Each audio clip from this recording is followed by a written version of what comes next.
Pemirsa, persiapan melayani para calon haji terus dikebut oleh panitia penyelenggara. Menteri Agama Republik Indonesia sekaligus Amirul Hajj melakukan pengecekan fasilitas di kawasan Mina.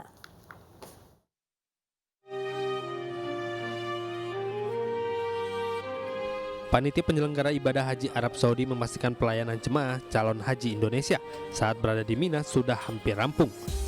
Dipastikan pada H-2 sebelum puncak haji, semua fasilitas dan akomodasi sudah rampung dikerjakan. Terlihat tenda-tenda yang akan dijadikan untuk mabit selama 3 hari di Mina sudah terpasang rapi dengan dilengkapi beberapa fasilitas lainnya seperti mesin pendingin, karpet, kasur beserta bantal untuk jemaah calon haji. Fasilitas toilet dan dapur umum yang merupakan kebutuhan pokok para jemaah ini juga sudah 99% terpasang dan siap digunakan. Menteri Agama Yawud Kolil Kumas saat meninjau lokasi persiapan tenda dan akomodasi mengatakan bahwa pemerintah berkomitmen terus meningkatkan pelayanan dan kenyamanan bagi jemaah termasuk jemaah lansia. Mudah-mudahan apa yang sudah diberikan ini semakin memperlancar, mempermudah dan membuat nyaman para jamaah haji kita dalam menunaikan ibadahnya terutama di Mina. Saya kira itu. Jadi udah sangat oke lah. Tadi kita lihat dapur juga sudah lebih luas dari tahun lalu.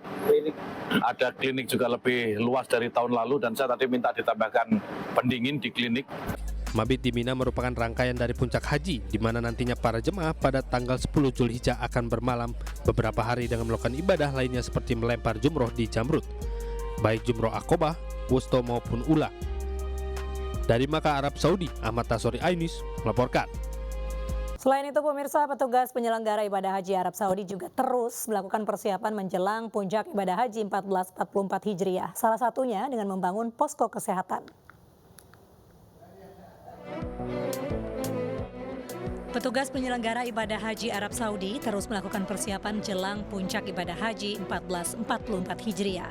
Salah satu langkah yang diambil adalah membangun posko kesehatan di dekat tenda-tenda jemaah haji di Arafah, Musdalifah, dan Mina.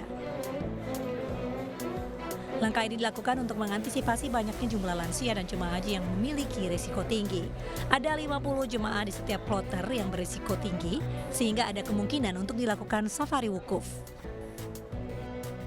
Kita akan dirikan pos kesehatan di sekitar tendanya jamaah gitu.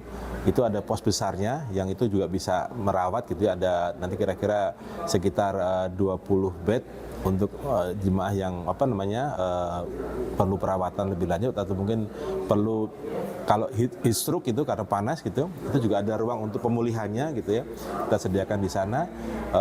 Itu mudah-mudahan bisa membantu jemaah bila mengalami kondisi gangguan kesehatan. PPIH juga akan mendirikan 5 pos kesehatan satelit yang tersebar di dekat tenda-tenda jemaah dan 11 titik kesehatan di wilayah Musdalifah. Pos kesehatan satelit berfungsi sebagai pertolongan sementara sebelum dirujuk ke pos lain yang lebih tepat. Dari Mekah, Arab Saudi, Dewi Murtiningrum, iNews melaporkan. Lebih dari 600 petugas panitia penyelenggara haji Indonesia bergeser dari Madinah ke Mekah dan langsung memetakan dan melihat langsung sarana dan prasarana untuk jemaah haji Indonesia di wilayah Mina. Para petugas bakal ditempatkan di 10 pos pemantauan jemaah di Mina. Dan untuk menampung lebih dari 229.000 jemaah haji Indonesia yang sudah termasuk jemaah haji khusus, 70 maktab sudah siap 95%, yaitu meliputi kasur, bantal, serta pendingin udara. 40 toilet di sekitar maktab juga telah didirikan bersamaan dengan 10 keran air untuk berwudu para jemaah haji. Jemaah calon haji Indonesia diharapkan bersabar dan juga rela antri demi kenyamanan bersama. Sementara pihak KKHI menyempurnakan fasilitas yang diberikan untuk dari segi kesehatan, 3 pos kesehatan di sekitar Arafah, Mina, dan juga Musdalifah, sedangkan klinik satelit akan berada di sepanjang jalan.